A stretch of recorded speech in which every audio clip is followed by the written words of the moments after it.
എല്ലാവർക്കും പുതിയൊരു വീഡിയോയിലേക്ക് സ്വാഗതം. അപ്പോൾ ഒരു ലോങ് വീഡിയോ ചെയ്യാമെന്ന് ഞാൻ കരുതി. കുറേ നാളായി നമ്മൾ ലോങ് വീഡിയോ ഒക്കെ ചെയ്തിട്ട്. അപ്പം ഞാൻ കുറേ ദിവസമായി എൻ്റെ വർക്കൗട്ടും കാര്യങ്ങളൊക്കെ പെൻഡിങ്ങിൽ വെച്ചിട്ട്, കാരണം പനിയായിരുന്നു, നല്ല പനിയായിട്ട് ഞാനും പൊന്നും കിടപ്പായിരുന്നു കേട്ടോ. ഇന്നാണൊന്ന് ഓക്കെ ആയി വന്നത്. അപ്പം ഞാൻ വിചാരിച്ചു രാവിലെ ഒരു വാമപ്പ് പോലെ ഒരു അരമണിക്കൂർ നമുക്ക് ട്രെഡ്മില്ലിൽ ഓടാമെന്ന് കരുതി ഞാൻ ഓടി കഴിഞ്ഞ് തിരിച്ച് ക്ഷീണിച്ച് വന്നേക്കും കേട്ടോ. ആ സമയത്ത് ഇതാണ്ട് അമ്മ ഉച്ചക്കലത്തേക്കും രാവിലത്തേക്കുമുള്ള ഫുഡ് റെഡിയാക്കാനുള്ള തയ്യാറെടുപ്പില്ല, കാരണം ഉച്ചയ്ക്കൊരു സ്ഥലം വരെ പോകണമായിരുന്നു. അതുകൊണ്ട് മീൻകറിയൊക്കെ നേരത്തെ തന്നെ റെഡിയാക്കുമായിരുന്നു കേട്ടോ. അപ്പോൾ ഇന്നലെ അയല കിട്ടിയിട്ടുണ്ടായിരുന്നു. അപ്പോൾ അയല തേങ്ങ അരച്ച് കറി വെക്കാനും വറുക്കാനും ഒക്കെ എടുത്ത് വരച്ച് വെച്ചിട്ടുണ്ട്. അപ്പോൾ ഉച്ചക്കലത്തേക്ക് നമ്മൾ ഫുഡൊക്കെ റെഡിയാക്കി കഴിച്ചിട്ട് പോകാമെന്നാണ് നമ്മൾ കരുതിയത്.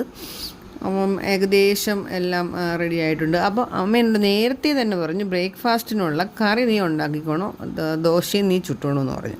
അപ്പോൾ ബ്രേക്ക്ഫാസ്റ്റിന് നമ്മൾ ഗോതമ്പ് ദോശയും തക്കാളി ചമ്മന്തിയാണ് നമ്മൾ റെഡിയാക്കാനിരിക്കുന്നത്. കാരണം പൊന്നൂന് ഏറ്റവും ഇഷ്ടമുള്ള കറിയാണ് തക്കാളി ചമ്മന്തി. അപ്പോൾ ഇന്നലെയും ഞാൻ അവളോട് പറഞ്ഞു ഇനി ഞാൻ തക്കാളി ചമ്മന്തി ഉണ്ടാക്കി കൊടുക്കാമെന്ന് കേട്ടോ. അപ്പോൾ എൻ്റെ ഒരു ഐഡിയയൊക്കെ വെച്ചിട്ട് നല്ല പൊന്നു പറയുന്നു, നല്ല ടേസ്റ്റാണ്, കുഴപ്പമില്ല, അടിപൊളി അമ്മയുടെ കറി എന്നൊക്കെ പൊന്നു പറയാറുണ്ട്. പക്ഷേ എൻ്റെ അമ്മയുടെ ഗുഡ് സർട്ടിഫിക്കറ്റ് കിട്ടാൻ ഭയങ്കര പാടാണ് കേട്ടോ. അപ്പം ഞാൻ ആ ദൗത്യം ഏറ്റെടുത്തു. ഉള്ളിയൊക്കെ അരിഞ്ഞുകൊണ്ടിരിക്കുകയാണ് കേട്ടോ. കുറേ ദിവസങ്ങളായിട്ട് നമുക്ക് വല്ലാത്തൊരവസ്ഥയാണ് കേട്ടോ. സത്യം പറഞ്ഞു കഴിഞ്ഞാൽ ഭയങ്കര ക്ഷീണമൊക്കെ ആയിരുന്നു. എന്താ പറയണ്ടേ, എണ്ണിക്കാൻ പോലും പറ്റാത്തൊരു അവസ്ഥയായിരുന്നു കേട്ടോ. അപ്പോൾ നമ്മൾ തക്കാളിയൊക്കെ വേവിച്ച് വെച്ചിട്ട് മിക്സിയിലിട്ട് ആദ്യം നമ്മൾ ഈ തക്കാളിയും സവാളയും കൂടെ മിക്സിയിലിട്ട് നന്നായിട്ട് അരച്ചെടുത്ത ശേഷം നമ്മൾ അത് പിന്നെ ചീനിച്ചട്ടിയൊക്കെ വെച്ചിട്ട് കടുക് വറുത്ത് അതിൻ്റെ ആവശ്യത്തിനുള്ള ഉപ്പും മുളക് പൊടിയൊക്കെ ചേർത്ത് അങ്ങനെ ഒരു തട്ടിക്കൂട്ട് തക്കാളി കറി നമ്മൾ ഉണ്ടാക്കുക കേട്ടോ. അപ്പം പപ്പ എന്തായാലും ഒക്കെ പറയും, എൻ്റെ ഏത് കറി കൊടുത്താലും പപ്പ നല്ല അടിപൊളിയാന്ന് പറയും, പൊന്നും പറയും. പക്ഷേ ഷൈജി ചേട്ടനെ അമ്മയൊക്കെ കറി കൊടുത്ത് സന്തോഷിപ്പിക്കാനൊന്നും പറ്റത്തില്ല കേട്ടോ. അവർ ഞാൻ എല്ലാ കറിയും കുളമാക്കിയാണ് ഉണ്ടാക്കുന്നതെന്നും പറഞ്ഞ് എപ്പോഴും കുറ്റം പറഞ്ഞുകൊണ്ടിരിക്കും.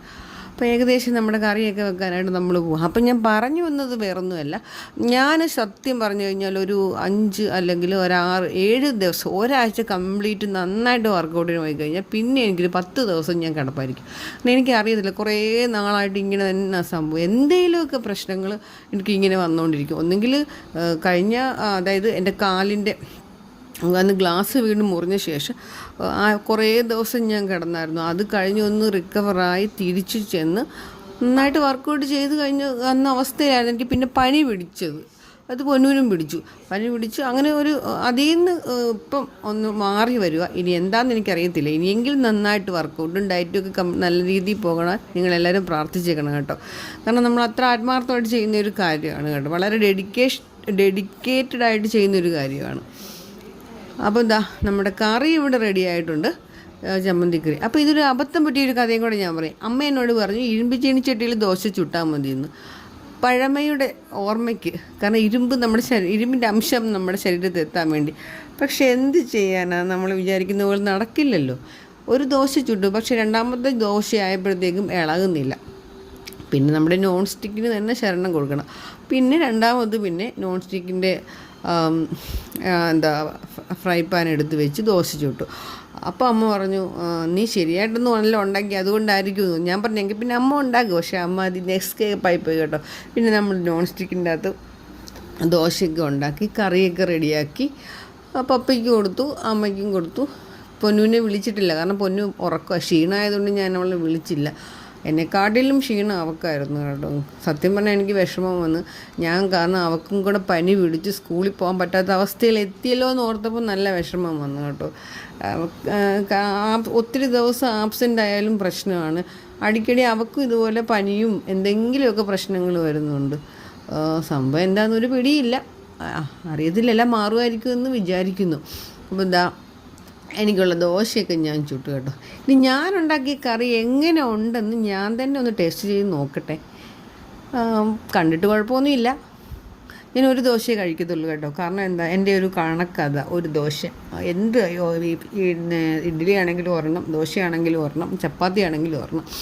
നമ്മുടെ ഡയറ്റ് തെറ്റിക്കണ്ടല്ലോ. അപ്പോൾ ഒരു ദോശ ഞാൻ കഴിച്ചു. കാരണം വേറെ സാധനങ്ങളൊക്കെ കഴിക്കണമല്ലോ ഇതിൻ്റെ ഇടയ്ക്ക്. കുഴപ്പമില്ല കേട്ടോ, അടിപൊളി ടേസ്റ്റാണ് കേട്ടോ, എനിക്കിഷ്ടപ്പെട്ടു കേട്ടോ. ഞാൻ ഇതിന് 100ൽ 100 തന്നെ കൊടുക്കാം. പിന്നെ വന്നു റൂമിൽ വന്നു, ജനലൊക്കെ തുറന്നു, കർട്ടനൊക്കെ മാറ്റി, പ്ലാന്റ്സൊക്കെ ഒന്ന് നോക്കി.